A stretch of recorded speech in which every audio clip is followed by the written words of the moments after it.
क्या मीराबाई पागल थी या हम प्रेम को समझ नहीं पाए? लोग कहते हैं मीरा पागल थी क्योंकि वह रातों को रोती थी, क्योंकि वह राजमहल छोड़कर मंदिरों में भटकती थी, क्योंकि वह कहती थी मैं कृष्ण की हूँ। पर सवाल ये है, क्या मीराबाई सच में पागल थी या सिर्फ वो प्रेम करती थी और हम प्रेम को पहचान नहीं पाए? मीराबाई का बचपन जहाँ प्रेम बोया गया। मीरा का जन्म एक राजघराने में हुआ। रानी बनने के सारे सुख उसके सामने थे, पर बचपन में एक दिन एक साधु उसके घर आया और उसके हाथ में एक छोटी सी मूर्ति रख दी।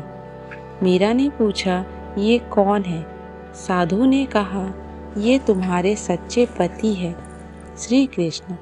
उस दिन से मीरा का बचपन खेल में नहीं, भक्ति में बीतने लगा। वह गुड़ियों से नहीं, कृष्ण से बातें करने लगी। लेकिन एक दिन कहीं और था। समय बीता। मीरा का विवाह हुआ मेवाड़ के राजकुमार से। राजमहल मिला, आभूषण मिले, सम्मान मिला, पर कृष्ण नहीं मिले। वह ससुराल में भी मंदिरों में जाती, भजन गाती, मेरे तो गिरधर गोपाल दूसरों ना कोई। लोगों को लगा, ये रानी होकर भी संत क्यों बन रही है? मीरा का भक्ति मार्ग राजघराने को पसंद नहीं आया।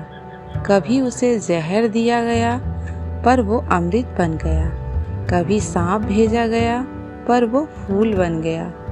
लोग बोले, कृष्ण अगर सच में प्रेम करते हैं तो इसे बचा क्यों रहे?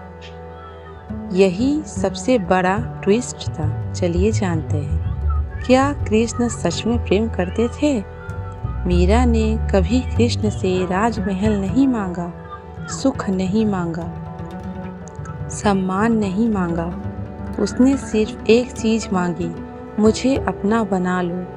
और कृष्ण ने क्या किया?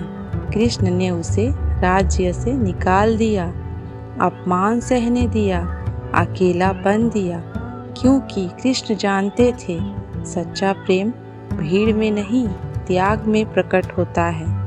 एक दिन मीरा द्वारिका पहुंची। कृष्ण मंदिर के सामने खड़ी होकर बोली, कृष्ण आज मैं खाली हूँ, अब मुझे अपना लो। कहते हैं मीराबाई में प्रवेश की और वो कहीं बाहर नहीं आई। न शरीर मिला, न आंसू, बस भजन रह गए। अंततः का सबसे बड़ा सच, मीरा पागल नहीं थी, वो उस प्रेम में थी जिसे दुनिया समझ नहीं पाती। और श्री कृष्ण वो प्रेम करते थे, पर ऐसे नहीं जैसे दुनिया चाहती है, बल्कि ऐसे जैसे आत्मा चाहती है। मीरा कृष्ण के प्रेम में पागल नहीं थी, हम उस प्रेम के लायक समझदार नहीं हैं। राधे राधे, जय श्री कृष्ण।